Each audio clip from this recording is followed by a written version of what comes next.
Oh, yeah. Yep.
Good evening. We're going to call the meeting to order.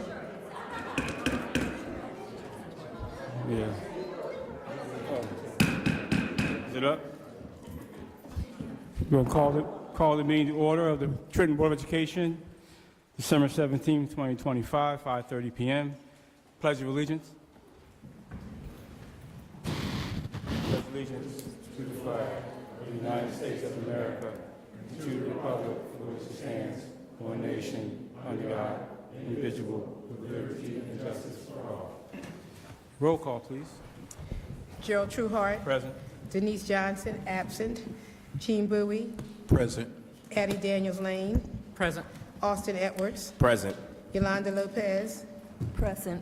Larry Trailer. Present. Jeannie Weeklam. Present. Danelli De Leon. Present. Oscar Santos. Present. Wilbert Gomez. Present. We have a quorum.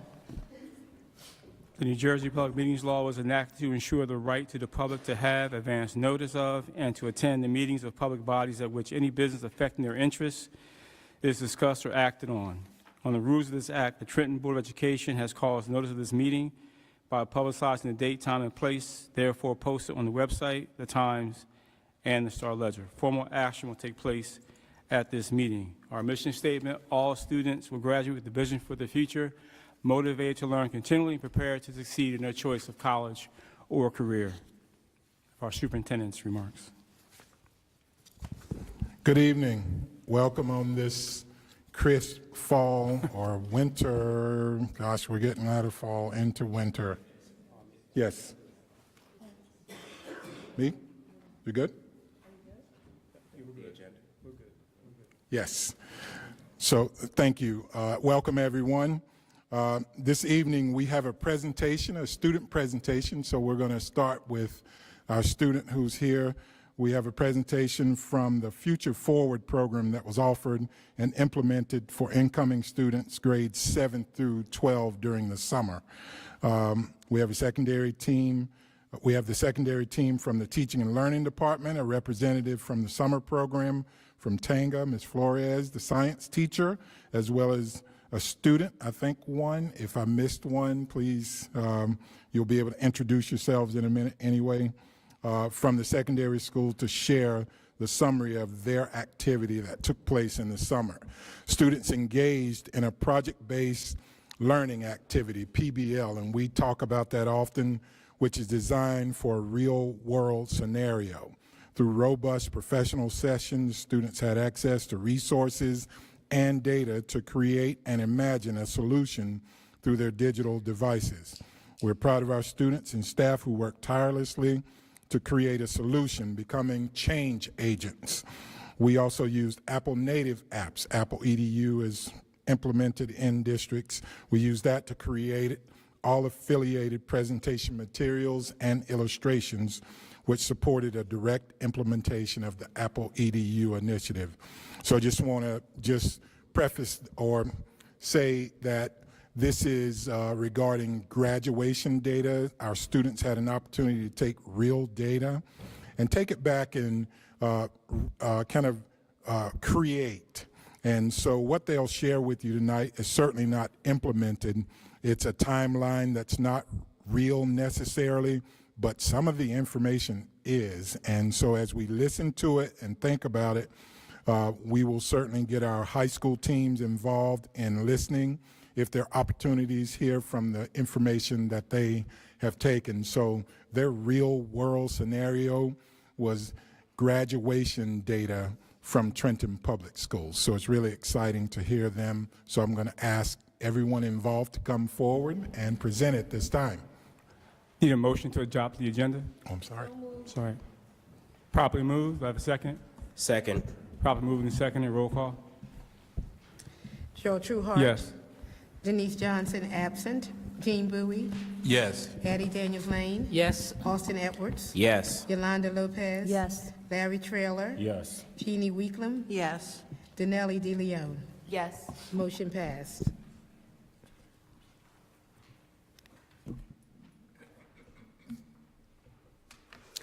Good evening, President Trueheart, Superintendent Earl, board members, and our general public. Thank you for creating this opportunity for the Teaching and Learning Department to share with you our Future Forward program. The Future Forward program, project-based learning think tank, is a student-centered initiative that our department has designed. It is based on solving real community challenges while building skills that help students graduate ready for both college, career, and life.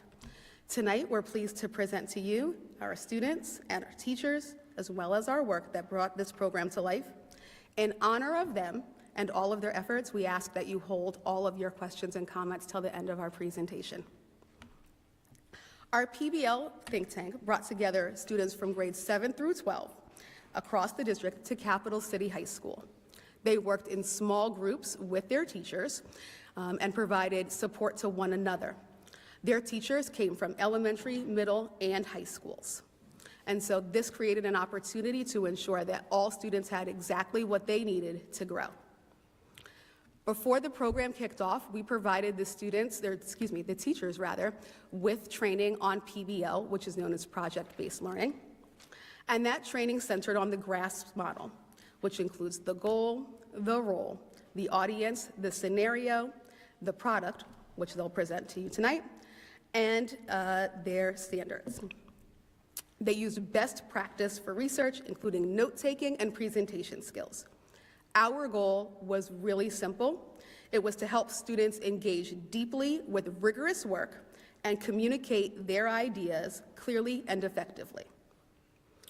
Essentially, we used a simulation-based activity to ensure that students can tackle real-world issues and present potential solutions through a hypothetical situation. This supports their desire to engage in reality-based learning and be included in decision-making processes. Thank you. Good evening, everyone. Why this work with PBL? Because problems that our students were tackling are real things that are affecting the city and affect day in, day out. This program, if you look up here, was to build student agency, strengthen data analysis and problem-solving skills, and develop public speaking. All practices students need beyond the classroom. If you look up here, we engaged in 3 parts: problem identification, research and solution thinking, and product solution presentations to culminate our program. As Fatima mentioned, in every project we define our goal, take on a role, a real role that students will participate with in the real world, identify who is that audience, in this case it's you guys this evening, and frame a real scenario with a solution that is standards-based to our New Jersey curriculum. Most importantly, we connect everything to real problems, improving graduation rates. So our learning translates into action. We move through those 3 steps, and tonight you're going to see what our students in grades 7 through 12 were up to this summer.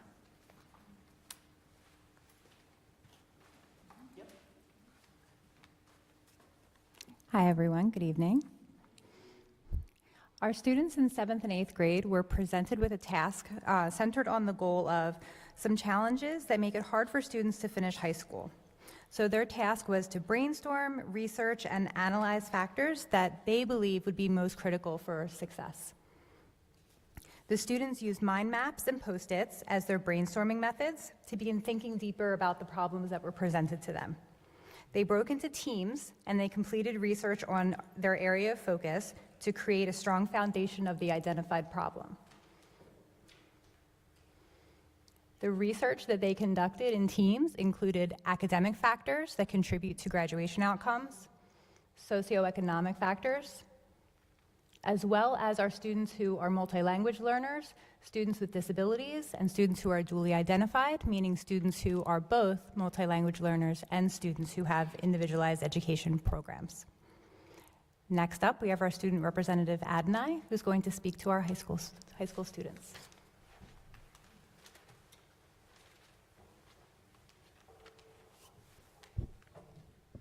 Hello, good evening. I'm Adnan Williamson, and I'm presenting the Trenton Pathfinders. The Trenton Pathfinders is our student-led pathway to graduation and beyond. We learn how to set goals, manage stress, and advocate for ourselves so we can succeed in class, at work, and in life. It's not extra work, it's the how behind doing well. Finding mentors, building routines, and using practical tools that make school feel doable. Here we'll share the biggest reasons students fall behind and how early support can change that. Our mission focuses around a peer mentorship program that builds trust over time and helps support a new culture of desegregation between our students so that we have students from different cultures like Hispanic students and Black students intermixing and mentoring each other and learning from each other. That way they can build on each other. That is our end goal and that is our main goal. That's it.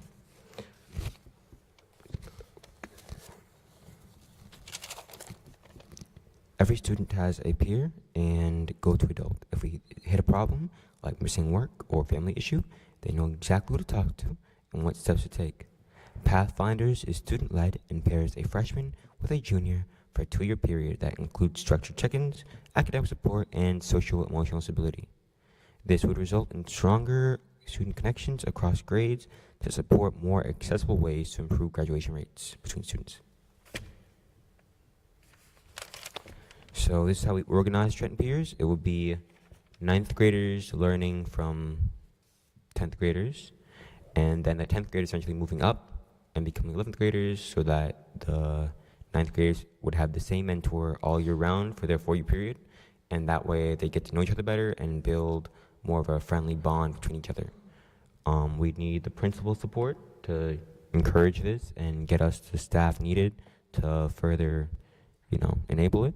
And we need the superintendent to fund it and the school board to further that.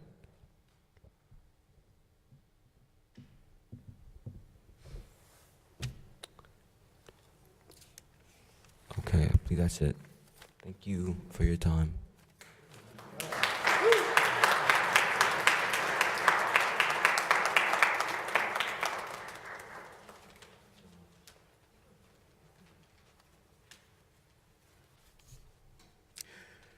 Good evening, ladies and gentlemen of the board.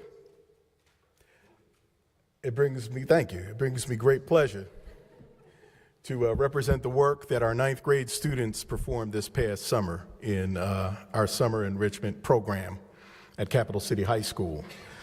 The name that our students in 9th grade gave themselves was Together We Thrive. And essentially, they proposed closing the graduation gap by providing a set of supports to their fellow students, inspiring resilience, confidence, and opportunity.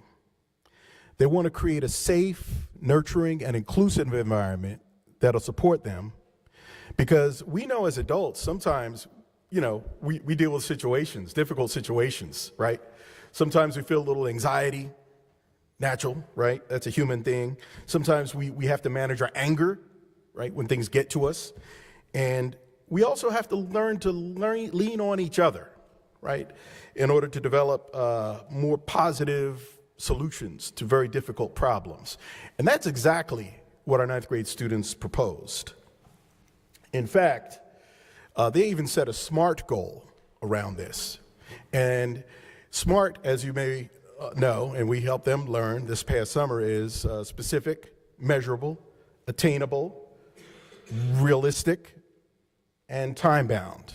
And I know relevant as well, but the bottom line is they set a goal of reducing graduation dropout by 1% each year over the next 4 years through an emotional support group model where they basically will roll out various programs that help students deal with these issues that come up really in everyday life. And if our students learn to do this now, imagine how much more powerful they'll be when they become adults like you and I, right? Making decisions on behalf of the community, right? Decisions that support families and students. So this is an example. This is not an actual, real proposal, but the students envisioned that if they were to obtain the necessary approvals from, building administrators, assistant superintendents, superintendent, and of course the board, that they may roll out an emotional support awareness program, something like this, where 1 week they may be talking about, what the purpose is of their initiative. Next week, hey guys, let's lean on each other this week, just to raise awareness as to those kind of social competencies. These aren't things that we really teach in the classroom on a day-to-day basis, at least explicitly, but maybe implicitly. Good teachers do this all the time, right? As well as good principals and counselors and administrators. Regulating anger, of course, self-motivation. These are other things, of course, that they do. It's just an example of what they came up with. They also gave you more of a breakdown of what one particular week might look like. So if you're someone who's struggling with anxiety, what kinds of questions can you ask your fellow students to get them to think about that might help you deal with some of the issues in terms of how you deal with anxiety? What are the triggers, and how do you overcome it?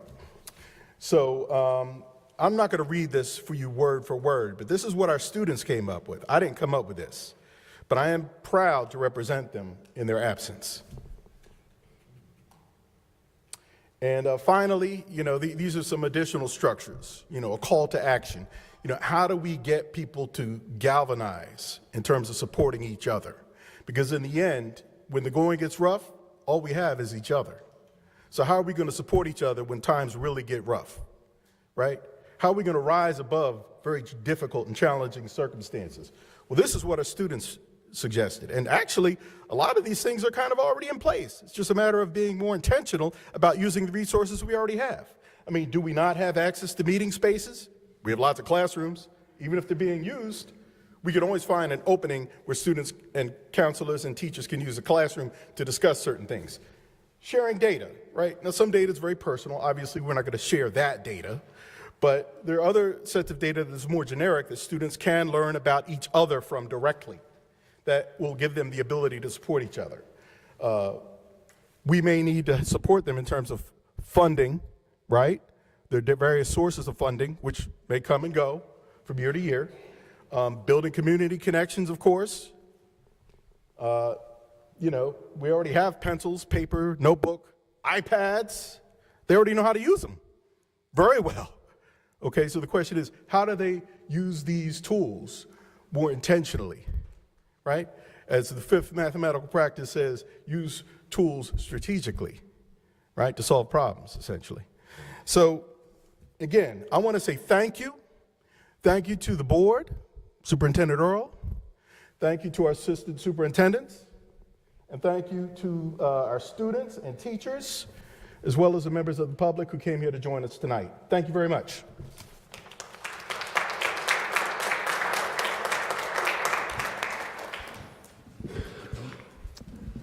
Thank you all. At this time, we will have our student board representatives comments. So you're going to introduce yourself and then share. Good evening, President Trueheart, Superintendent Earl, and board members. My name is Oscar Santos, the Vice President of Trenton Public School District Student Government Association. Recently, we have been meeting with Principal Courtney and other administrators about student concerns, and are pleased to report that the improvements made to the Yonder pouches system in the morning has greatly improved things, and students are getting in at a much faster pace. We reported that not all communities have open bathroom doors for students, and Principal Courtney reinforced with staff, and there must be open bathrooms for students use that are unlocked.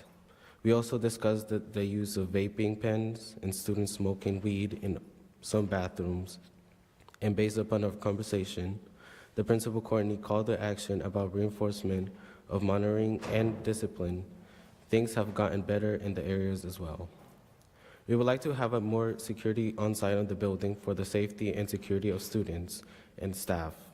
While we understand that this is a budgetary item, we respectfully ask the administration to consider providing more security at the high school and have a school resource officer present on site for added security, or members of the Trenton Community Street Team that have successfully passed a security background check.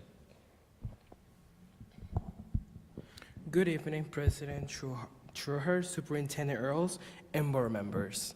My name is Wilbur Gomez Baez, the Treasurer of Trenton Public School District Student Government Association. I would like to take a moment to share a few school highlights with you all tonight. Trenton Central High School has recently started a food pantry led by Mrs. Dent, the teacher leader of Health Professions Academy, with the purpose of helping underprivileged students. On September 25th, we will have a EOF workshop hosted by Mercer County College, TRIO, and Upper Bound programs at the high school. On Thursday, November 20th, Mercer County Human Resources representatives will be meeting with class of 2026 to discuss internship programs and job opportunities with the county. We also want to highlight that Joyce Gilmore Intermediate Schools will be hosting a ribbon cutting event for their new library and hosting family literacy night on Tuesday, November 25th at 5 p.m. in their new media center. The Student Government Association and the rest of our students and staff would like to take a moment to recognize the loss of Mrs. Simmons, who was one of our secretary within the STEM community at TCHS, who recently passed away and will be funeralized tomorrow, as well as a TCHS student Gushia Mainsher, who recently lost his life in a tragic incident. We would like to ask for a moment of silence for them both.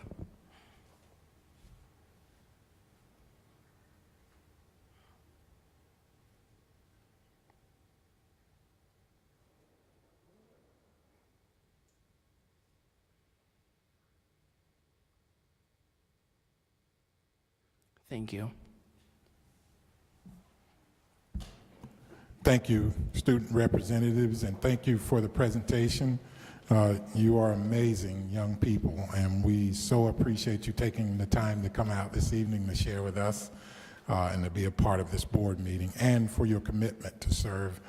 Young man, thank you for sharing your experience and giving us information.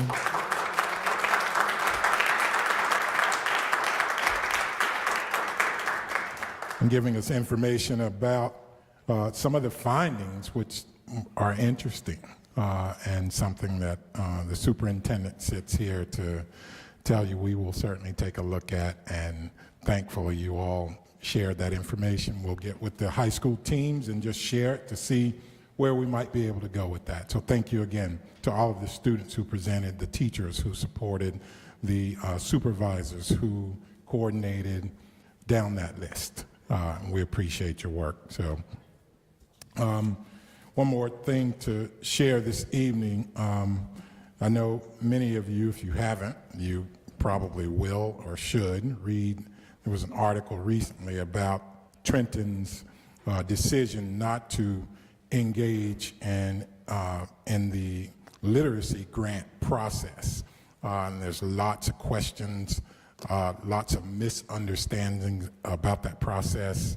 And so I wanted to just take an opportunity here. I have like 4 pages of notes, so I won't read them all, because that's not, on this topic I could probably go for 2 hours, because It means that much to me that people understand what we do, but I'll do my best to summarize where we stand in this process and why we stand there. So let's talk about timeline of events.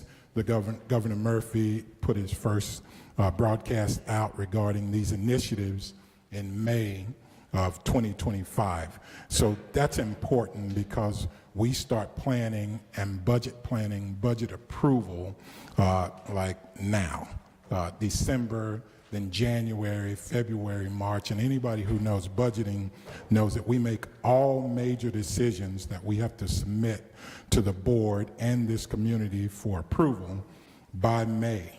And so that came out in May, and it was just that these initiatives were introduced. The actual broadcast releasing the grants came out July 28th. So again, and July 29th. And so I have this document. I'm probably going to do a video and then post this document because I want it to be clear. Also, just a quick note, we don't accept or apply for many grants, but I would assume that because this one said literacy, that we are on the hook to be able to respond, which I don't mind doing, but we don't do this for any other grant. And tonight, I just wanted to make sure you're clear why we did not apply for the grant. So with the approval on the 28th, remember, we've approved, started ordering, if not ordered, all of our resources for the new year. Technical assistance trainings, technical assistance for every grant is offered from the state. That's an opportunity to go learn more about that opportunity to see if it fits you. So you can decide in this particular case whether you want to enter that agreement or not.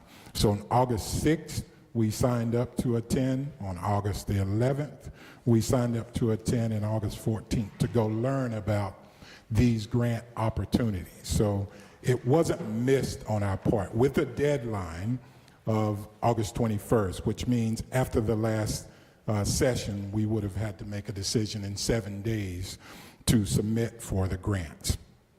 And so I want to painstakingly read, in order for TPAs to submit the application for any one of these grants listed below, the district would have had less than 7 working days to do so. Fine, we could have gotten that done. In order for us to submit one of the outline grants, TPS would have had to find a way to discontinue or cancel the delivery of previous orders that we already had in place for the school year. And that's not judging what was in the grant. That's just telling you we make decisions now. All decisions are starting to be made. We're talking about the budget right now, and Mrs. Howard can tell you that. We've had 2 or 3 budget conversations. We're about to start with principals, so we do that early. We also would have had to secure professional development. Remember, we don't do anything in district anymore without there being high levels of training for our staff. It wouldn't be fair to say, oh, by the way, in August or September, we are doing this and you just need to do it. So that was a big reason. So there are 3 major grants, and there are only a couple more statements I want to make to be clear about this. Grant 1 is Cultivating Ongoing Achievement Through Coaching and Literacy. That's called the Coach L grants. And that's the first grant, and the big reason is we cannot depend on the funds to be reallocated because we have to reapply every year. These funds come from the federal government. If you've been watching what's happening in our world, education is a place where funding may or may not be available for public schools, private schools, or whoever it's for. So we have to be really careful about how we enter agreements to make sure we don't make poor decisions and then we're stuck out there attempting to do something that we don't have funding for. So that's the big reason. I have 5 more reasons that I won't read for that one. Grant number 2, instructional materials for professional development and coherent teaching. That's called IMPACT. So the big reason there is we would have had to adopt a whole new Tier 1 literacy resource in order to apply and be awarded the Impact Literacy Grant. So we already have Tier 1 work happening in district. Sometimes grants are just, as they say, it's a grant to support us. The assumption, though, is that these things may not be happening in district, and I want it to be clear to our public and the people we serve, the kids who enter our schools, the parents who drop them off. There's work happening here. Deep, detailed. I'm reading 12 points of a 4-page response, and that should tell you this goes deep. We did our work on this particular grant, so we did not want to adopt a new Tier 1 resource. Grant 3, Reading Intervention for Secondary Schools, Secondary Engagement, that's called RISE. So there are 3 components to the literacy grant. We have made a conscious effort in this district toward consistency. What we do this year, we want to inform, evaluate, and do again, do it better, throw out the things that don't work. But to disrupt anything that we're doing in the district just is not a place we want it to be at this time. Does not mean if this is offered at an appropriate time, we see a specific need to support our children, that we wouldn't apply again. So I want to give you a quick example, and then I'll get off of this. So my colleagues that work with me know that we applied and received the High Impact Tutoring Grant, and many of the board members asked me about the High Impact Tutoring Grant. And we received a large sum of money. And we were so excited because we were doing great work around high impact tutoring already. We had an outside resource, we had scores of teachers working with young people, and we thought, so we have this money, and this is going to be a great opportunity. So there were restrictions on that funding, and we could barely get it out of the door. We could barely spend any of it because of the restrictions. Fast forward to being at NJ school boards, where some of us go to talk to people who seem to have better information about us than we do. We learned that they were very clear. They understood that Trenton is not the only district that struggled to implement those funds because of the restrictions. It had to be person to person and with certified teachers in district, right? Or certified teachers elsewhere. We don't know where we're finding those. So we couldn't go with a virtual platform. We couldn't have live teachers in district in front of students. And that's what we thought when we received that money. So I want to be clear with our public, with our board, when there is a grant opportunity, we will do every stitch of homework possible. And will we miss? That's the nature of people. We might miss it, but it won't be because we don't have information.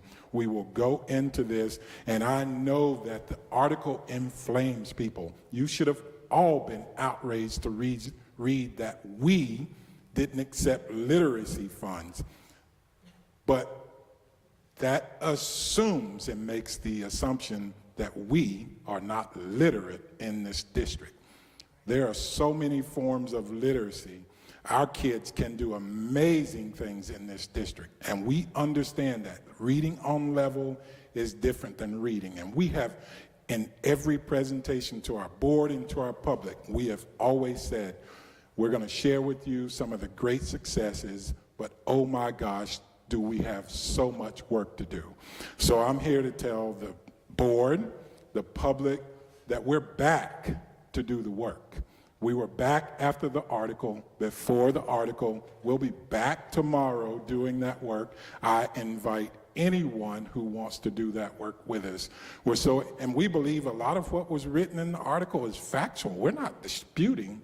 We're just saying, understand, I invite you all to my desk or to a space with me and let us talk one more time about who we serve. Because when you talk about who we serve, you ask less questions. You just get to work because we're way, way behind in some of the spaces we are. So I promised that I wouldn't rant on this. but I thought it was really important to put out there. There's a 4-page document that I would post if anybody's actually interested, and that I hope that in the future, my doors are open, my desk is available. If you want to know what's happening, we come here once a month and we talk about it often. We have lots of information out about, and we're not fooled about our success, but I am proud of the work that our kids do every day. When you walk in our buildings, some of these team members walking in, we won't quit. This won't solve our issue. We're back to do the work. So I appreciate you indulging me for a few minutes. Went longer than I will ever go on board on superintendent comments. But thank you for listening.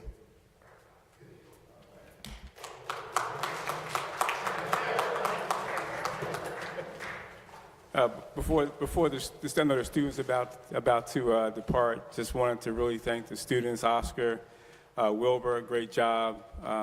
Thank you so much as student representatives to the board, sharing your thoughts from the entire student body of Trenton Board of Education. And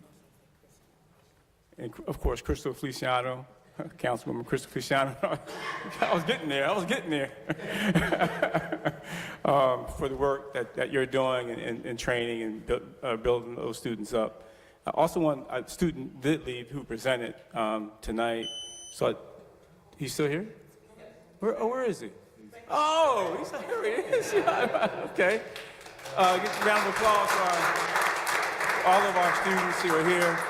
And of course, all of our teachers and administrators who support the work that they're doing that allows them to be so prolific here in front of us and share with us some great news, and some news we need to hear about. I do thank you so much for the moment of silence. We do have a tragedy in our district. I won't get into the details of that. Of course, it was in the paper, but thank you so much for recognizing that and having empathy for the community and a prayer of silence. So thank you so much, and continue your good work in school, and we look forward to seeing you again. God bless you. Yes, absolutely.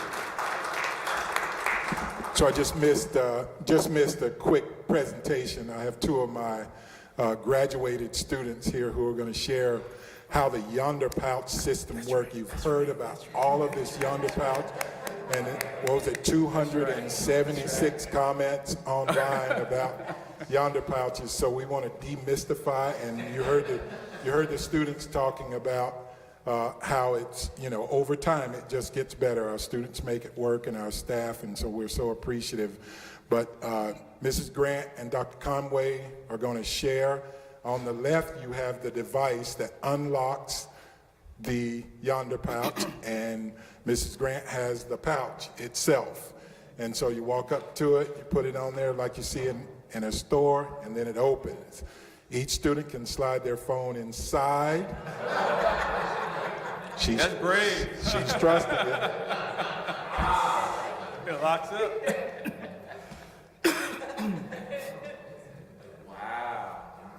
Oh, okay. Can you open it? You gonna get it back? Uh-oh.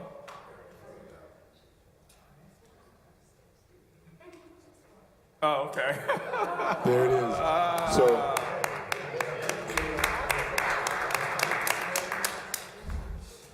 yeah, they didn't have a lot of practice, but they did a good job. So, thank you. Yeah.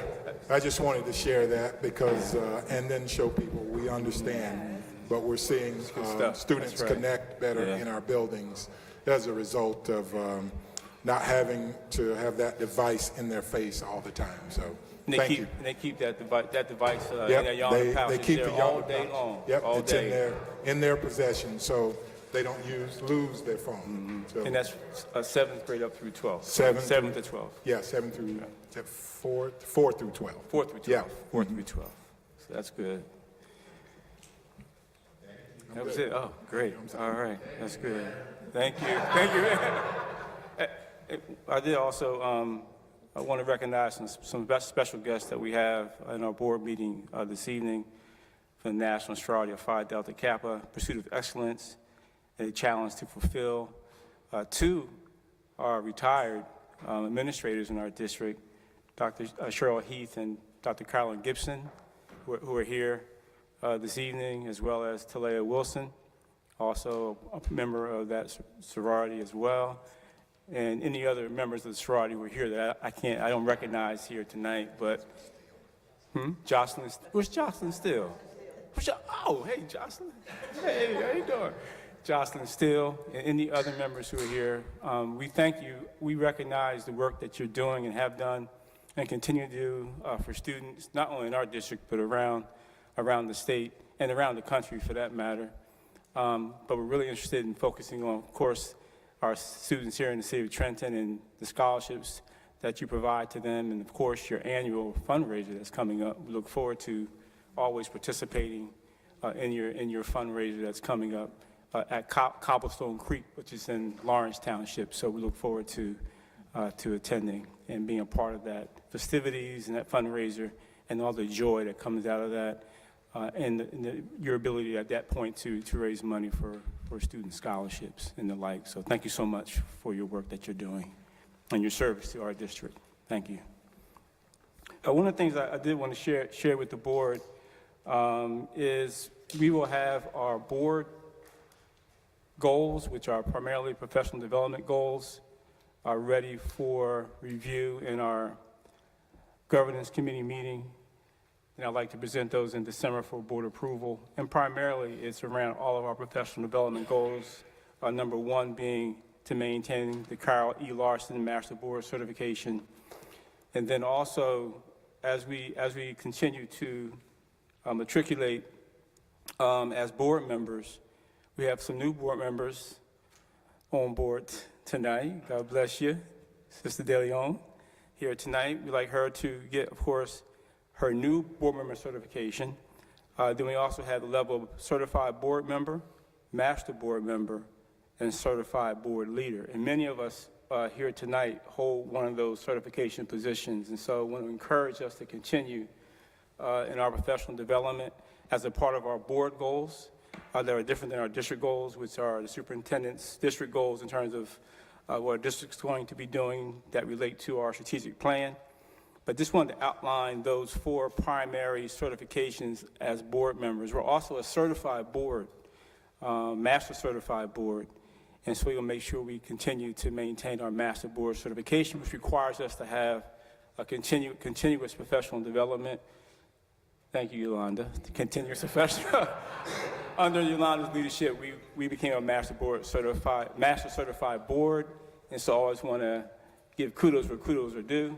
And Yolanda did a great job in keeping us on task and many, many nights of professional development over a short period of time to really get us in line to get our master board certification. One of the first in Mercer County, the first. See, I get correct. The first in Mercer County, and one of 30 around the state. One of 30 around the state. There's over 600 plus districts in the state. Each have a board, right? So you can imagine we're up in the top echelon, percentage-wise, of boards in the state of New Jersey. And so I just want to make sure that we recognize that and we continue that work as a part of our overall board goals. One other thing I wanted to share with the board, let me get back to my notes. In our governance committee this past week, we discussed our agreement with New Jersey School Boards Association. We're coming to the end, as you know, board members, of our strategic plan, 5-year strategic plan in 2026, and we want to continue working our strategic plan with a new version. Of course, continuing the work that we've already done around our continued 5-year plan. It's really a continuation of our current plan, but we have an agreement with New Jersey School Boards Association to support us in that effort. Our rep is Mary Ann Freeman. She delivered that agreement to us, and we shared that in committee, not only governance committee, but operations committee, and boards. You have it on the finance agenda to approve tonight. Once that is approved tonight, in January, after the holiday season, in January, the governance committee will meet with Mary Ann Freeman begin to work out the logistics and the plans around how we're going to implement our next 5-year strategic plan initiative into our community. Of course, we will involve other and all of our board members in that process in our community, but those plans will be worked out in January. Once we approve the agreement tonight, we're going to then approve the agreement tonight at our November board meeting. We'll sit down with Mary Ann Freeman in January with our superintendent, with the governance committee initially, and to begin to work the plans logistically of how we're going to implement our next 5-year, 3 to 5 year strategic plan. And so I wanted to share those brief notes with you. I also sent some information to the superintendent, Ms. Howard, Mr. Roll, and Denise Johnson, our vice president, around our board dates for next year, just to kind of get ahead of the curve. Our board dates, because as you remember last year, we had to add dates to the board calendar for our superintendent's evaluation and other things.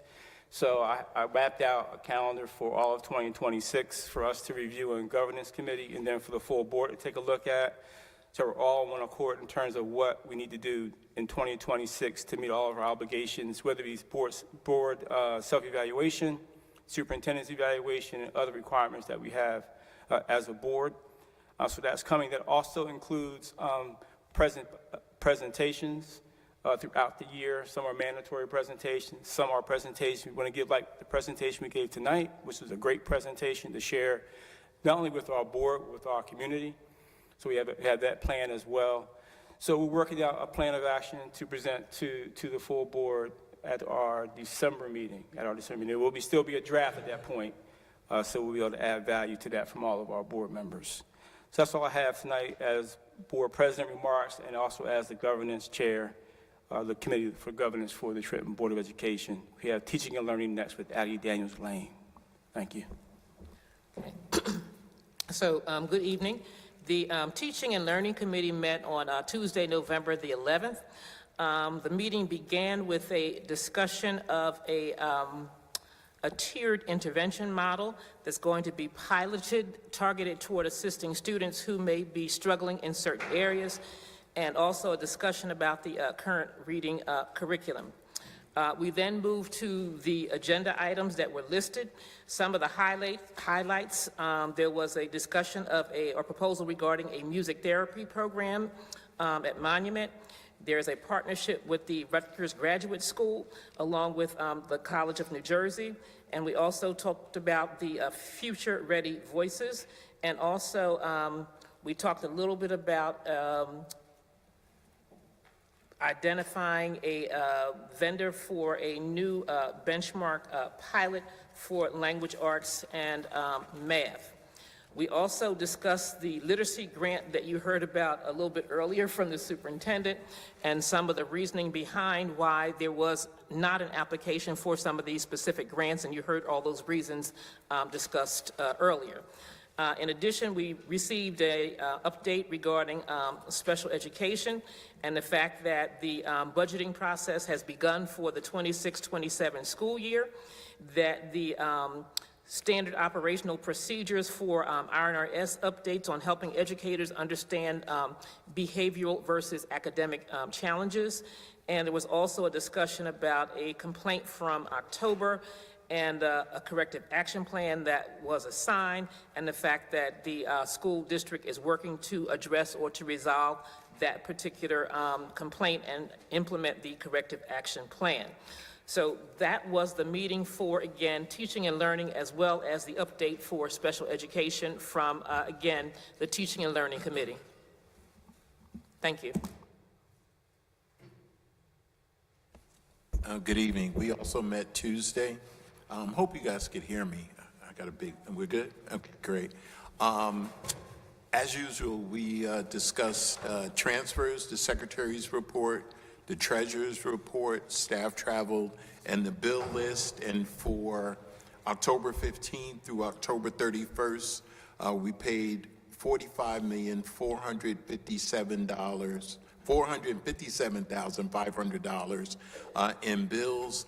And I'm going to save the donations for later, because I really want to take some time earlier today earlier this evening, the superintendent talked about our budget cycle and about the time that we complete our budgets.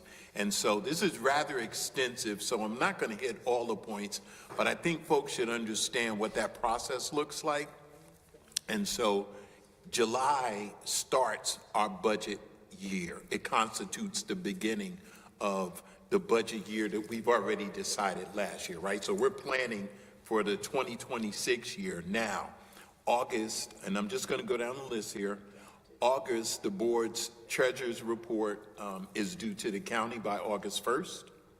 In October, we reviewed the budget calendar with the leadership team, so that's the superintendent and his team. In November, we distribute budget guidance to the leadership team because student-based budget means that at every school you spend that money based on the students that are in the school. We review the budget calendar with the operations committee, which is me and my colleagues. The superintendent and school business administrator meet with the leadership team to provide guidance and assistance on the budget. And you heard me talk about transfers just a minute ago. I like to commend the superintendent and his direct leadership team, but also the school leaders, because we have gotten very, very good over the past few years as it relates to the volume of transfers, which simply means that they're planning their work and then they're working their plan so that they don't have to move money around. So kudos to folks. Let's see. The start conversations about non-negotiable staff, reallocations of staff, summer programming, course eliminations, additions, and RFPs, and the purchasing freeze letter is distributed in general funds. So this is November. This is the month that we're in right now, right? In December, we develop enrollment projections. The annual audit is presented to the operations committee. The annual audit is also presented to the public at that time. And continuing discussions on non-negotiable staff,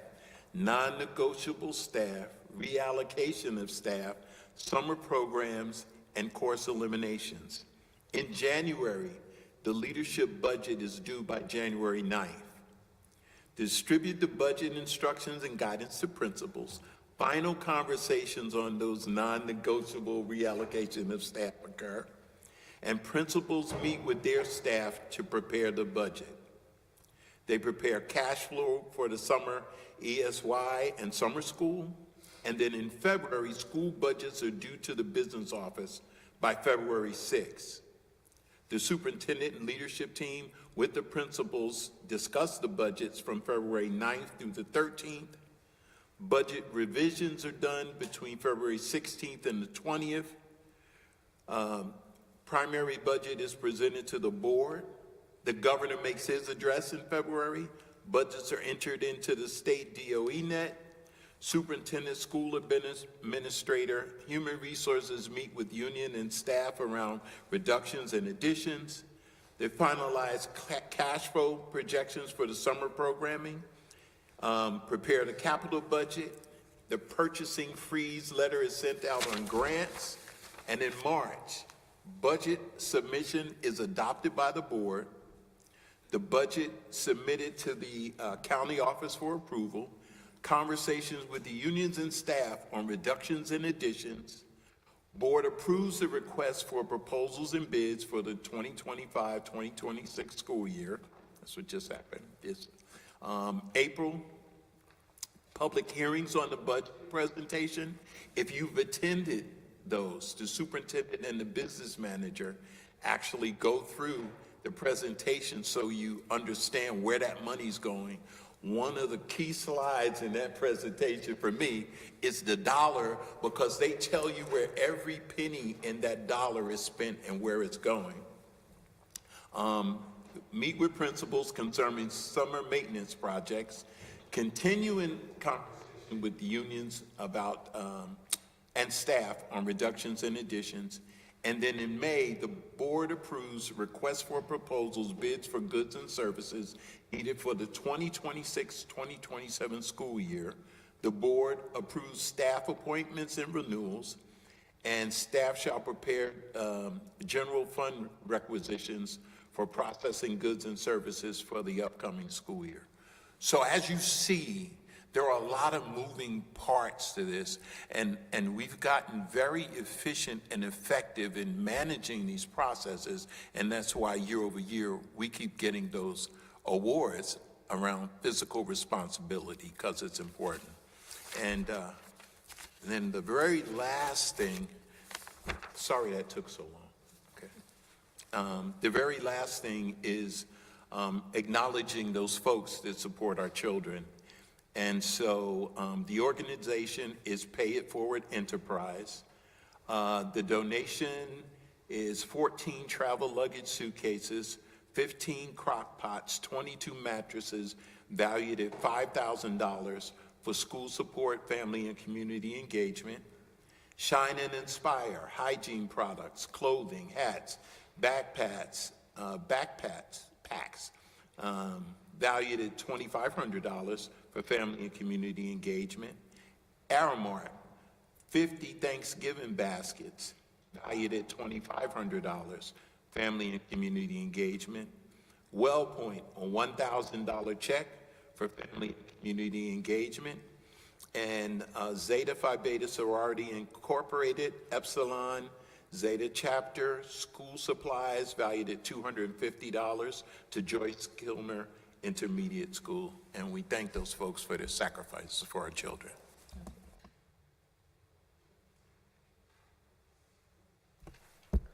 Good evening. The Facilities Committee met on November 11th. Ongoing capital maintenance projects, currently the Ziegler warehouse building. We're in the process of demolishing it to build a new bus facility. We've run into some roadblocks with PSE&G, as usual.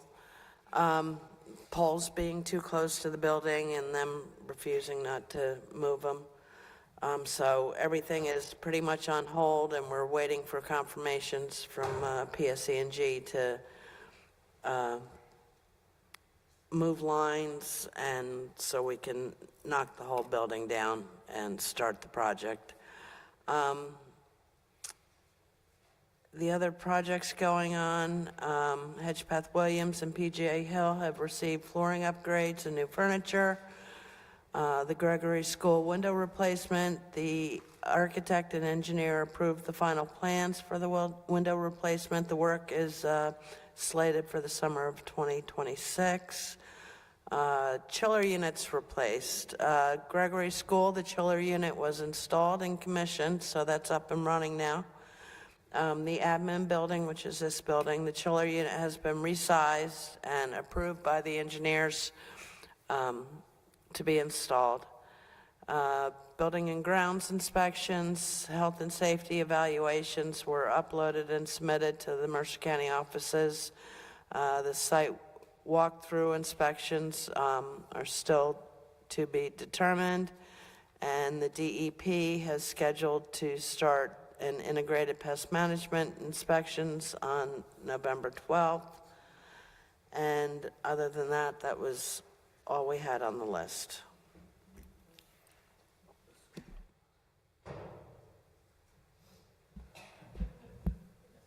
All right. Okay, sure. For the HR report. We met this past Wednesday, and I just specifically want to highlight a few things for the board.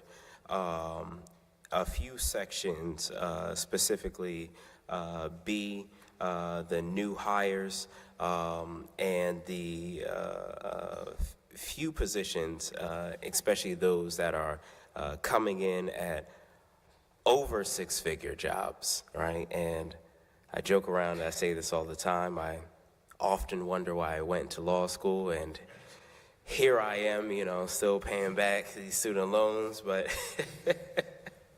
here we are. But not just that section B, but section F, also those people who are retiring with, and I calculated, over 26 years on average, right? And one person who's retiring from the district with over 40 years who've been serving in the district. And then finally, Section M, the salary adjustments, where we're giving additional salary to those who can provide proof that they've been continuing their education. Right? I say all this to say that Trenton Public Schools is a great place to work. Right? We provide so many opportunities for those to come in, right, with education, right? If you want to continue your education, if you want to stay with us for literally decades, right, this is a great place to be. And we hope many people from the community can find Trenton Public Schools as a place that they want to stay with for many years to come. So I hope that we can approve this HR recommendation, this report, and bring many people into the district so they can serve the children we have here in Trenton. I'm going to step in for Vice President Denise Johnson, who fell ill this evening. I just want to say a prayer of silence for her. She's doing well, but she just wasn't feeling well, so that's why she's not here tonight. She is our chair of our policy committee. On agenda tonight, board members, we have a second reading on policy on use of electronic communication devices, and this so happened that we did our Yonder Pouch presentation today, and this particular policy is directly related to the Yonder Pouches in terms of us being in compliance and alignment with the policy, the regulations of our superintendent implementing the Yonder Pouches in our schools, and so it lines up perfectly with that particular strategy and regulation. So that's all we have tonight. So we did not meet on Thursday. Our meeting was on Thursday night. I had some challenges, plus my birthday was Thursday night, so I wasn't going to meet with them anyway. I was 60 on Thursday, so thank you.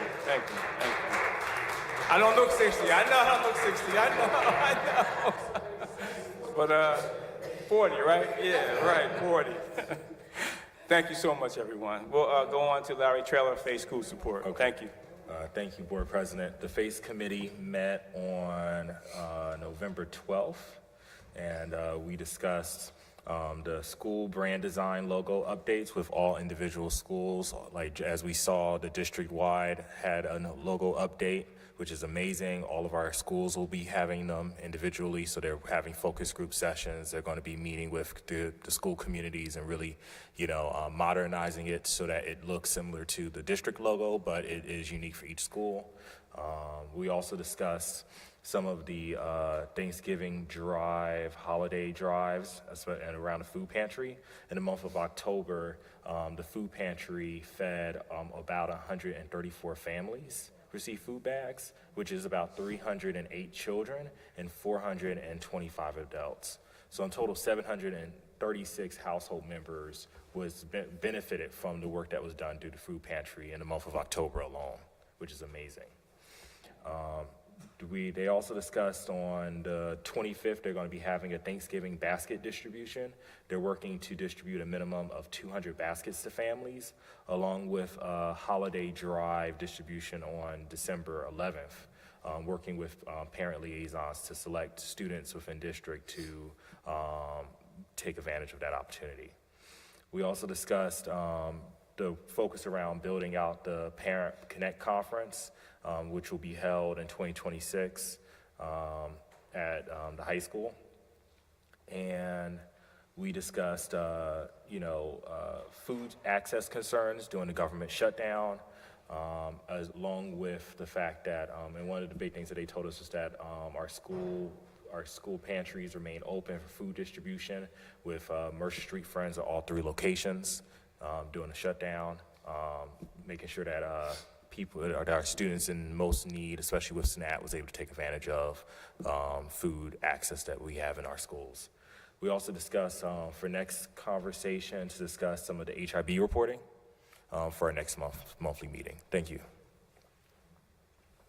All right, thank you. I just wanted to to echo something that you mentioned about, not necessarily about SNAP, but as school business administrators, Jan and I know that the federal reimbursement and state reimbursements were not held back. In other words, students that are free, or were universal free in the city of Trenton, but those reimbursements were not held back from school districts. So there's a lot of questions out there. I got several questions about whether or not students received free meals during that time of the government shutdown. They did receive the meals, and the city, Board of Ed, and other boards of ed around the state received reimbursements for those meals for those students.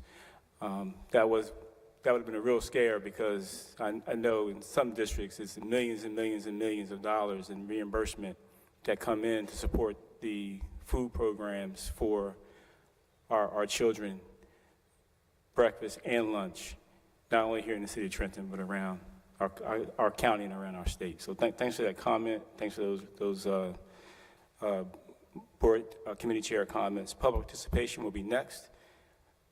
And we have Dr. Carolyn Gibson of National Sorority of Phi Delta Kappa Incorporated Pi Chapter. Ooh, this brings back your memories. Team, and your team. Big memories, wow. Well, good evening, Board President Trueheart, board members, Superintendent Earl, and public. We want to come to say hello to those who know us and meet those who don't know us. As the National Sorority of Phi Delta Kappa Pi Chapter, the sorority itself was founded in 1923. We're one of the oldest educational sororities. Pi Chapter itself was established, chartered in 1933. So since 1933, we've been serving and helping and supporting the Trenton school system. And we still continue to do that.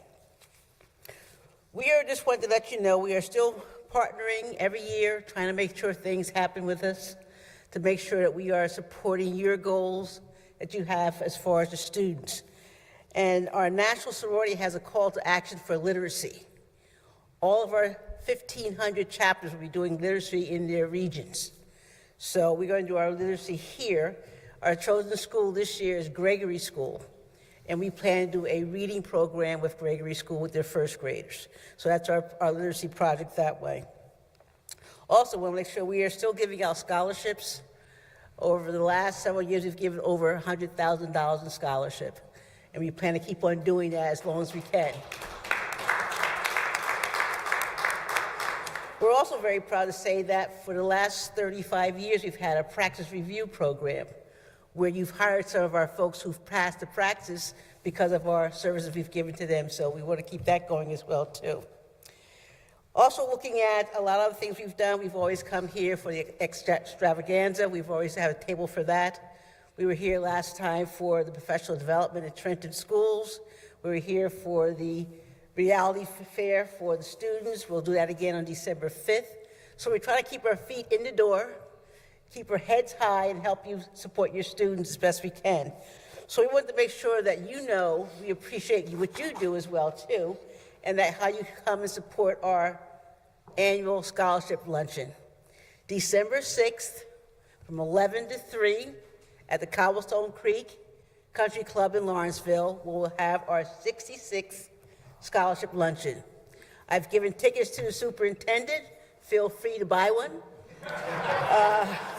We don't have a problem with that at all. So again, thank you for your service to our students, and we look forward to continue our partnership. And we have some handouts for you to see. We have a brochure about who we are, a copy of our newsletter. We put out one every month. So that's Pi Chapter. And again, thank you. It was a pleasure coming back to the old stomping grounds. You're welcome. You're welcome, Dr. Gibson. And Cheryl and Talea and Jocelyn, thank you so much for being here. We now have Tina Clark. Okay. Divine Kids Academy and Preschool and Clark Community Connections. Thank you. Good evening again. To the President, Mr. Trueheart, happy birthday. Thank you. To all of the esteemed board members. I am Tina Clark once again with Divine Kids Academy at 16 North Warren, and I am 1200 Stuyvesant. And I come here today to push reset and to ask you to do the same with me. So we had come here in September, as you know, with a request that we haven't fully finished with the board. I'm sure that we will, but I wanted to extend grace on that. I was at home this weekend preparing the substance of the other matter that I want to speak to you about. And as I was praying about it, I began to cry because the Lord reminded me, part of my why with this is I remember I was one of those mothers who need subsidies, right? I was on welfare. I didn't come from a blight situation. My mom was the first generation to go to college, and but I had a domestic violence situation that caused me to, be in that part of the system. I remember what it's like to be in those lines for people to treat you bad and they're just rude for like no reason, right? But in dealing with this situation, I want to extend grace about the communications that we had, about the past, what missteps, what didn't happen right. And you know what the Lord said to me? He said, you couldn't have done what she did, because while I was frustrated because there were missteps, right? Nothing great ever happens without missteps. Nothing great ever happens where everything is perfect and neat and nice. That's only the people who don't go for something great, right? So we all understand that. I mean, even Divine Kids Academy, who I'm here with, she's been over 20-some years, but does she have a record that says every inspection was perfect and there was never something that needed to be addressed? No, we all understand that's not how we get here. So I'd like to first say on those issues, I don't want to spend the energy and time revisiting the history ad nauseum. I want to embrace grace so that we can move forward to do what you said. Come together about solutions. Come together about why we're really here. It's not who didn't, why didn't, when did it wasn't perfect. Who can ever stand on anything that they've done perfectly? But to embrace solutions, because like you said, it's about our children that we're here to guard and protect. And so I offer that. While I would never be that angry, hostile person, the critique, like Monday morning quarterbacking, right? Nobody needs that energy in them. It's not helpful. And so I want to assure you that I'm here to do what you said. Engage in a positive way. We're not hostile, we're not your enemies. I am now excited beyond excitement, because once we can stop being frustrated with each other, the only thing that's in the way is the real issues and the real concerns that create barriers for our children, and that's what we're all here for. And so I submit that issue for a later time, that we can always revisit that, and when you allow me to, I will address the solid issue. Thank you. So I give you back also my 15 seconds, President, that you took from me last time. You know my 15 seconds that you took away from me last time? I'm giving it back. But also, I wanted to welcome you. I had a chance to listen to the recording. I think you joined last session. Am I right? Right, welcome. And thank you so much for your service. Thank you to everyone for such a time as this. I'm very proud to hear about your certification for the board itself, right? That amongst the 600 districts that we are models. I want to say that great things can come from Trenton, and Trenton makes models. And so for that, I stand with you. Did you have something else? I'll be back. All right, thank you, Sister Clark. Appreciate that. We'll now move on to board discussion and action on consent agenda. Have a motion? So moved. Second. Properly moved and second. Any discussion? Roll call. Joel Trueheart. Yes. Denise Johnson, absent. Jean Bowie. Yes. Addie Daniels-Lane. Yes. Austin Edwards. Yes. Yolanda Lopez. Larry Traylor. Yes. Jeannie Weeklam. Yes. Danelli De Leon. Yes. Motion passed. Board member comments? NJSBA update? Yes, so, first, comments, right? That was that. You can go first. Okay, go first? Yeah, you go Thank you first. very much. Yeah, I appreciate that. first. So I just wanted to commend the children for the work they did with project-based learning. So that's really significant from my vantage points.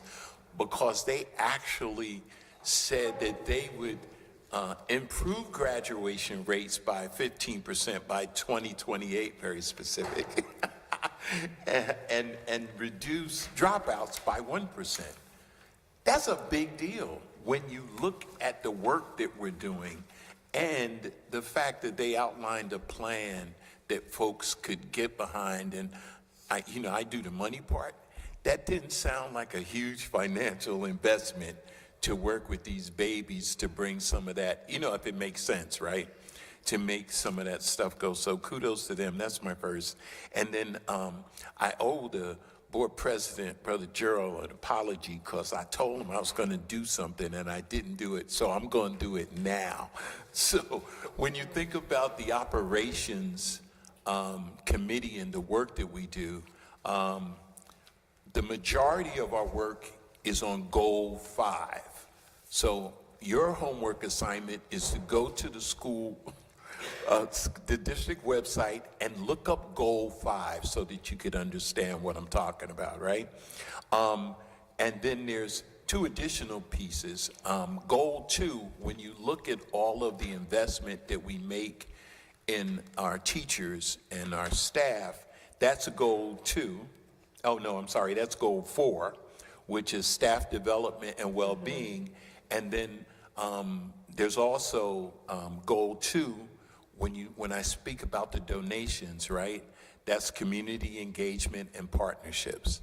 So I will do better next time, Brother Gerald, to describe it. But it's important, especially as we move to doing the new strategic plan. Our 5 goal areas won't change. We'll establish different goals and tweak them, but the focus, number 1, is student achievement. And so when you think about that, as you listen to our feedback, try to connect the dots for yourselves to know where we're spending the money and why it's a priority for us. That's it. How'd that do, Jane? Great.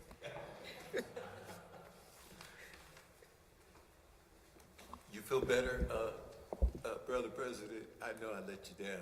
No, you did an excellent job, Brother Gene. Appreciate you, brother. Yeah. So for me, just a couple things. So in terms of the implementation of the Yonder pouches, so it seems like the district is a step ahead because, quite frankly, there's legislation now discussing the whole cell phone policy for the state of New Jersey. And so certainly, we have to, hold our heads high in the fact that we're doing some things ahead of what the state is considering in terms of, monitoring and control of the cell phone policy. So we're a step ahead. And I just want to, commend the district for being a step ahead, right? And working out the kinks. And hopefully our program is aligned to whatever it is the state comes up with that they're still working on, right? So I just needed to say that. Okay. And also, just wanted to say for the students that were engaged in project-based learning, I mean, that is certainly, something that we can learn from throughout the district, right? Because using real-world scenarios, that's really good work, right? And having the students think through, set goals, think through, and come up with some solutions. I especially like the ideas that they came up with in terms of I believe the 9th graders that talked about the various supports that you would give to students that are perhaps considering or on the verge of dropping out, and how we can get them to change that trajectory. All right, so I like that. And then the other thing is, I wanted to say kudos to Phi Delta Kappa in terms of their work in the community. And I can say for myself, having received a scholarship from them 50 years ago, and certainly here, I benefited from that, never had to worry about it, never had to think about it, and for 4 years, they supported my education. And so certainly, as I said, I can give a testament to the work that they do. And so it's because of them and the district that I can sit here and give back my time now. So I just need to say that. So.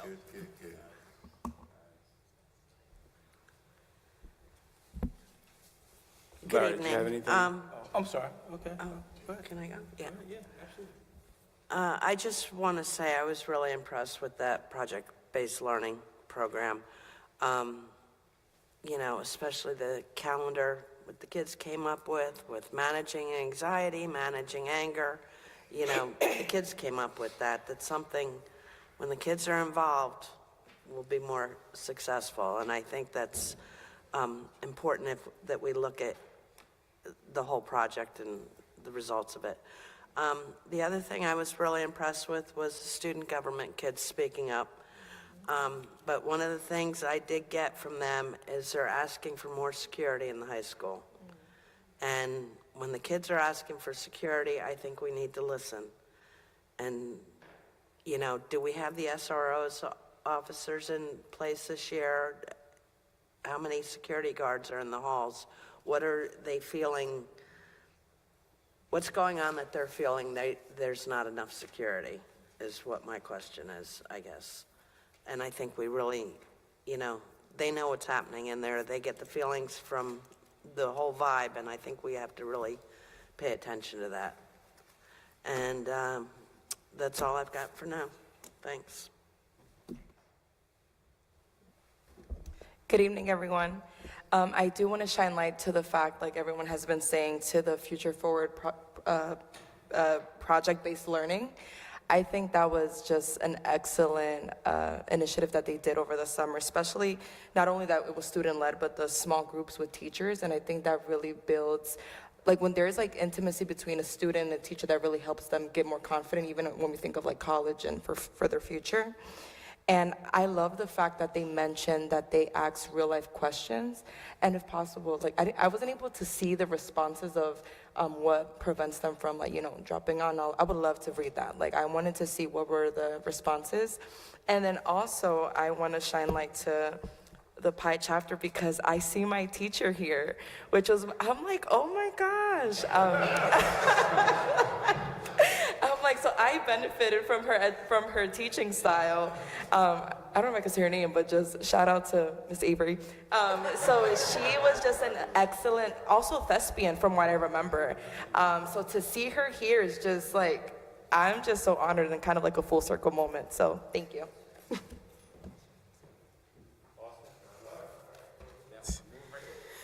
I was trying to go boy, girl, boy, girl. That grammar school, that didn't work. I see what you do, Mr. President. All right. So I also wanted to add with the Future Forward presentation, and I don't know if we can bring up the slides or anything like that, but for me, slide 14 was absolutely spectacular because it really focused on kind of the full circle of the program, right? And how it connects with the work that we're already doing with the district, right? Not only did it focus on, you know, grade 9, but also grade 10, grade 11, and grade 12, right? And what I really loved was the idea that this was an intercultural program, right? That each mentor would pair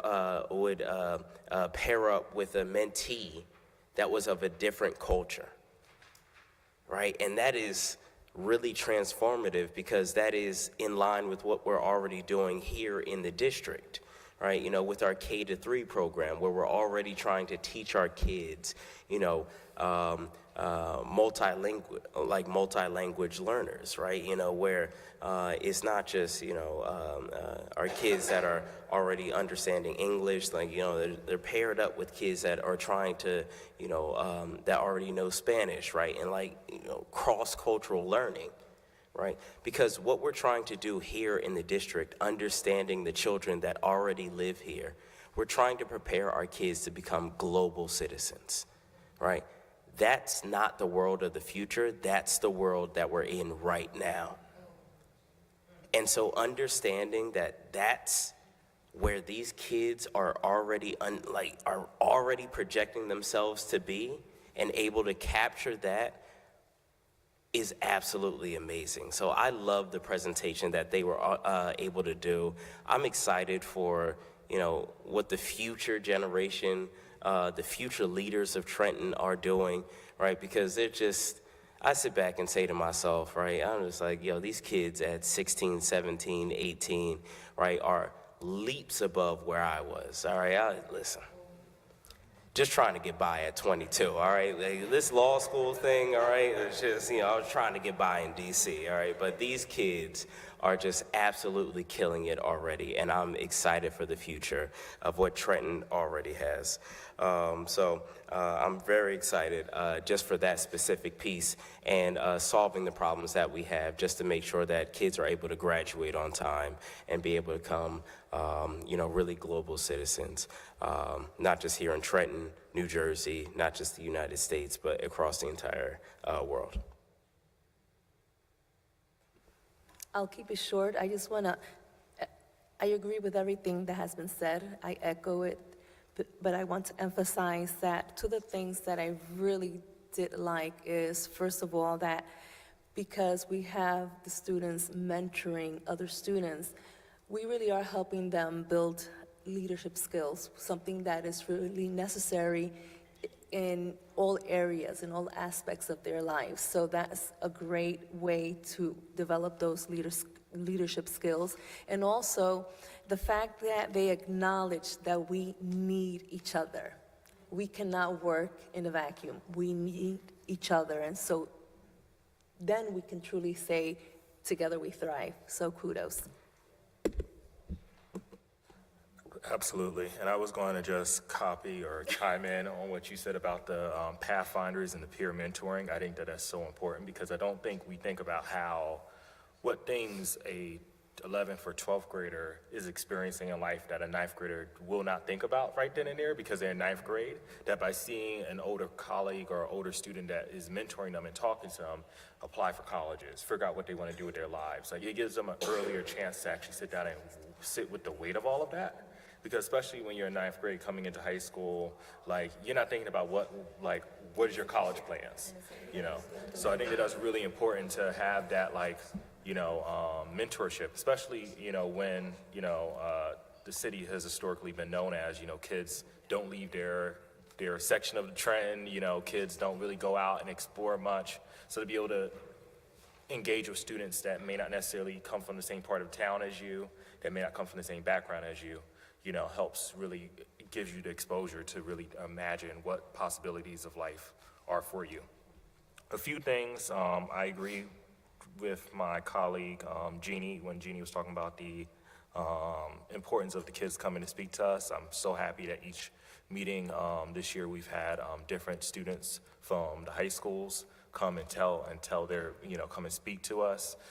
I think it's really amazing to see students, you know, practice public speaking and leadership skills and also advocate for their colleagues or for their peers. I remember Superintendent, we was talking about at the last SSDS HIB presentation, was talking about the rules around vaping. I know that students was talking about that, so I would love to see, you know, especially the next time Terrence come in, how the district is trying to build up strategies around that, because it seems like the students are, even within themselves, concerned about, you know, students going into the bathrooms and vaping and all that stuff. So deeply interested in that. And from the legislative committee for the School Board Association, as the board representative for us on that committee, the committee will be meeting December 6th. We meet quarterly, so we have not met since the beginning of the fall. But we will be meeting December 6th. We have had some legislative updates, bill updates. As we know, a recent election has happened, so we're in lame duck season in the state legislature, so that means that, you know, the governor's term limited, he's walking out, and, you know, politicians are voting on and passing bills that they may not pass before the election because, you know, because of politics. So I'm gonna read through some of the bills right now that has been signed, some bills that will be signed, just to give a short synopsis. But first, I would like to congratulate our school board members that have been reelected this month. And I'm looking forward to continue working with y'all this upcoming year and this upcoming term. So thank you. Congratulations for your reelection, Austin, Jeannie, and congratulations on your election, Denelli.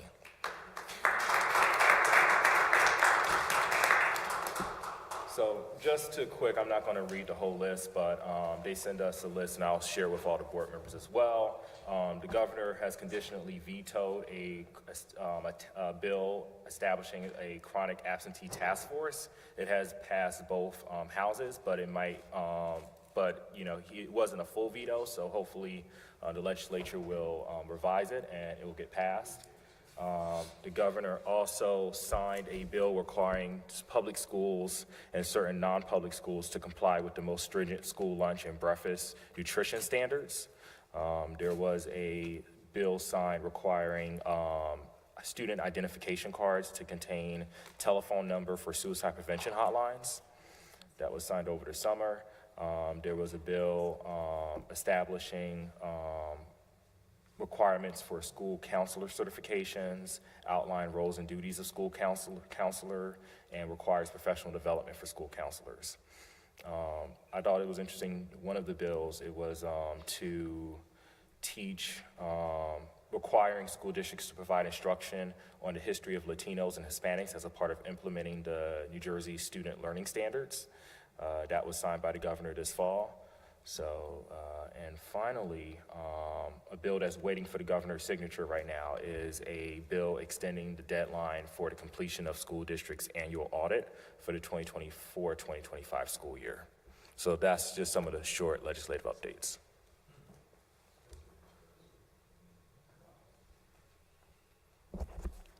I have to, one thing is to commend the public. I think this is one of the first times I've seen the public stay to the end. Wow. I mean, that is biblical patience. You can be patient. Normally people are patient, but they complain. That's not biblical patience. You're patient and you're calm and you're listening to us and you're taking everything in. And I just want to commend the public for your participation as well as your patience this evening. And thank you so much for staying on board with us to the very end. We appreciate you. One of the things I did want to share, when I got this from the National Sorority of Phi Delta Kappa, I had a chance to look through this. On the front cover, I want the board, the public to recognize that probably 99% of the women who are in the photos throughout this publication are either retired from Trenton Public Schools or are currently working in the Trenton Public School system. That's phenomenal work. And it shows a lot about who we are as a district and who we are as a city. I see Dr. Cherie Smith on the front cover.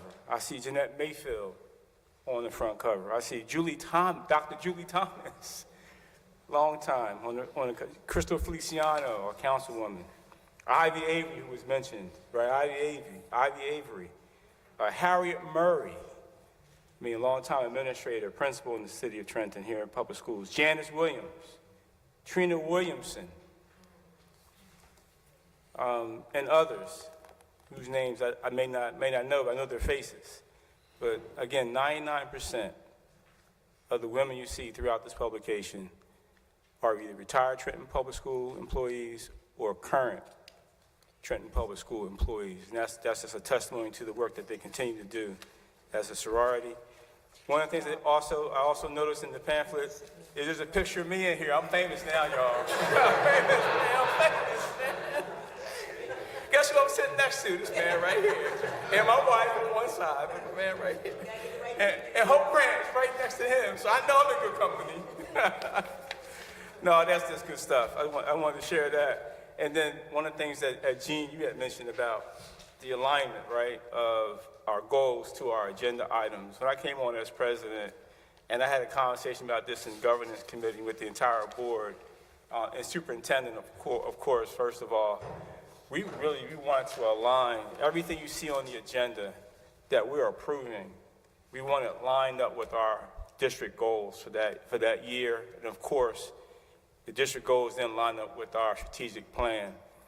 I think that sets the stage for us to share with the public how we are mirroring our strategic plan, our district goals, and how they line up with how we're spending the money and how we're allocating resources through our business administrator, Jane Howard, our superintendent, Mr. James Earl, and all the staff and administrators in our district. But that's going to help us chart the course for our next strategic plan, because now we have everything aligned and lined up with our strategic plan, our district goals that speak to us every single board meeting. So you see there's something on the agenda that you have a question about, look at the goal. Look at that goal number 5, that goal number 1 on student achievement, that goal number on facilities and resources, that goal on developing the whole child, that goal on staff development, right? And you'll be able to then kind of chart the course for where we're going and how we're actually allocating resources to support our teachers in our classroom, to support our students and the like. So that was something that was very important that this board unanimously agreed with, and we move forward with the support of the administration in the district, with the London superintendent. The other thing that I did want to share briefly, at least my last comment for tonight, is I will be presenting at November 20th, Thursday's meeting for the county, along with 2 other business administrators in the Mercer County area. One is Katie Atwood from Hamilton. The other is Derek Mead from West Windsor. I'm assistant BA in Lawrence Township School District, also president of the Trenton Board of Ed, but we're going to be presenting to our county here in Trenton, at our county meeting right here in Trenton. And I am so honored to be able to be here to present to my fellow board members and the other board members in the county with 2 distinguished other business administrators in the county. That's going to be at our county meeting on November 20th. So board members, if you haven't registered, please register and be there. Be there, lock it in and be there. The other thing that came out at Karen Callahan sent out a 3 R's professional development training just before the Mercer County meeting. I think it's a pretty good session. You get statewide regional credit from the NJSBA, New Jersey School Boards Association. It's called the 3 R's Training for Board Member Success. It's just before it. She sent the email out about 8:02 this morning on Monday, November 17th. So check out your emails. If you can register for that, get here early. I think it'd be great for all of us to get that training. One more feather in our cap, right? One more feather in our cap in terms of training. And it is a certification opportunity, but you have to register twice. You have to register for that particular training as well as for the county meeting. I think that's all that I have. Anybody else have any comments at this time? Okay, so the Board of Directors report from New Jersey School Boards, are we doing that now? Yes, you can do that now. Yes, indeed. Okay. Yes, thank you. So the Board of Directors for New Jersey School Boards met on this past Friday, and at that time, it was reported that the audit was completed, that there is a surplus in their budget. There was an unmodified opinion, so there was no issues and everything was reconciled. They also at that time reviewed the governance courses, 1, 2, 3, and 4 that are being updated, and they're incorporating an interactive model that has a AI chat box person named Carla, and you have to interact with Carla during the training, again, for governance 1, 2, and 3, and Carla will ask you questions, but she will not give you answers. So that's going to be new for next year when you have to do those trainings.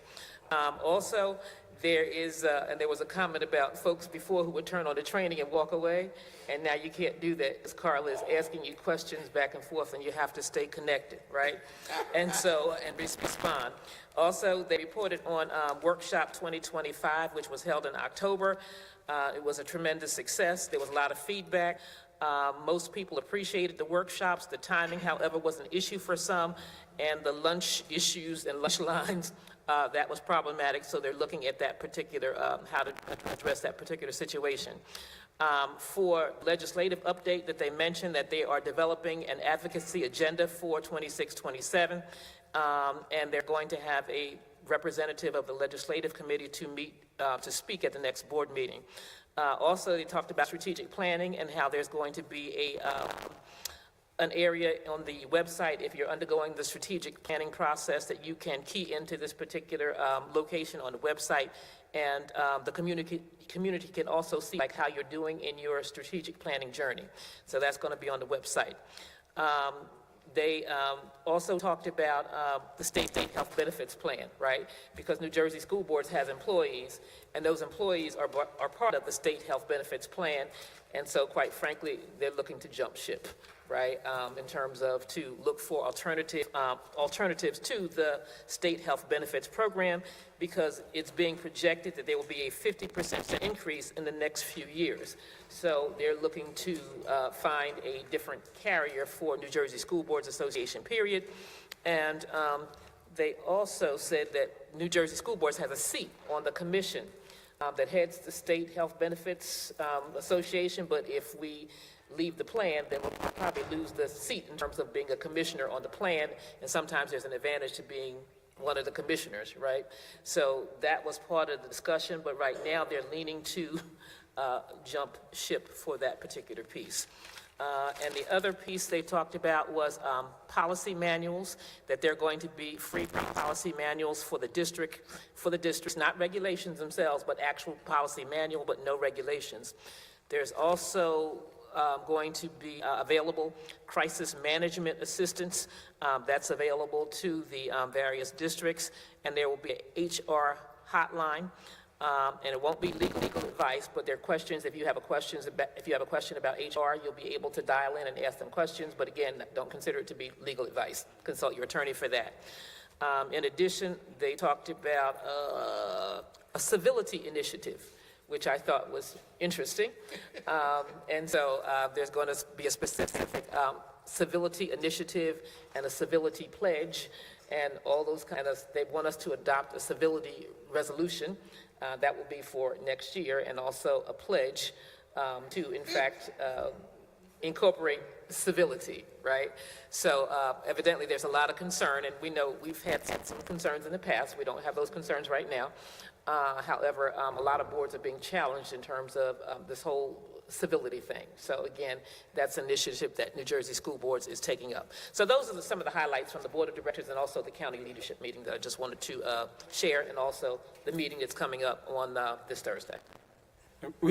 It shows we have leadership on this board. Addie serves as second vice president for Mercer County School, first vice president of Mercer County School Boards Association. And Larry, of course, is on the legislative committee. We have two delegates to the Mercer County, which is Denise Johnson, and and Jeannie Weekland is our other delegate. So not only leadership here in Trenton, but leadership at the county level, and I'm sure we're going to be at the state level soon. Addie. Board of Directors at state level? Okay, there we go. All right. Any other comments? All right, move to executive session. No. Public comment time is over. Public comment time is over. Next board meeting. We'll hear from you next board meeting. Thank you. No, go ahead. We'll talk afterwards. No new business, executive session. Whereas Open Public Meeting Act codified in SJ 10:4-6 permits the exclusion of the public from meeting under certain circumstances. And whereas the Trenton Board of Education is of the opinion that such circumstances present exist, indicated as follows: any material considered confidential by federal law, state statute, or court rule, any pending or anticipated litigation or contract negotiations to which the board is or may become a party to, any matter falling within attorney-client privilege to the extent that confidentiality is required to preserve the attorney-client relationship and allow the attorney to exercise his or her ethical duties as a lawyer. Matters captioned: settlement, AL, OBO, JL versus Trenton Public Schools. Action. Negotiations update, discussion. Now, therefore, be resolved by the Trenton Board of Education, County of Mercer, State of New Jersey, that the executive session will be held on November 17, 2025 for the statutory principal purposes indicated in this resolution. Be it therefore resolved that action may be taken by the board when it reconvenes in open session. Be it finally resolved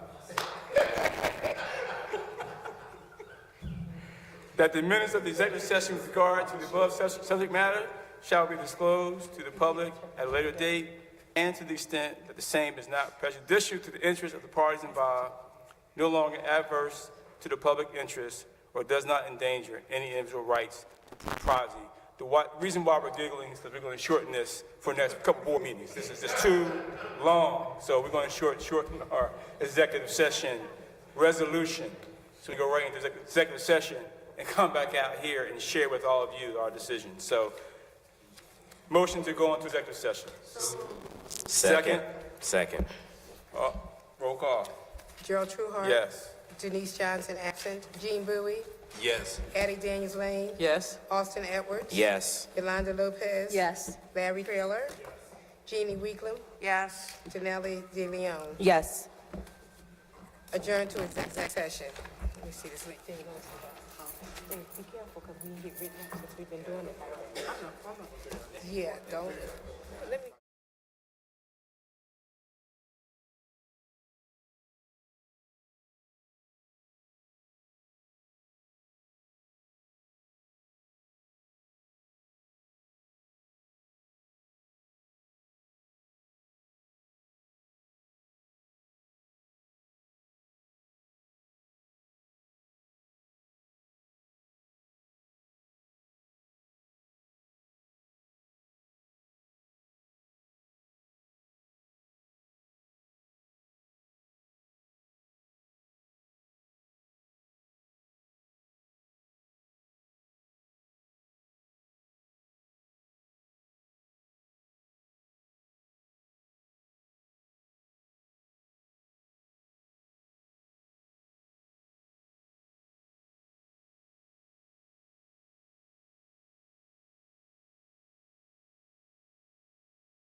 I do.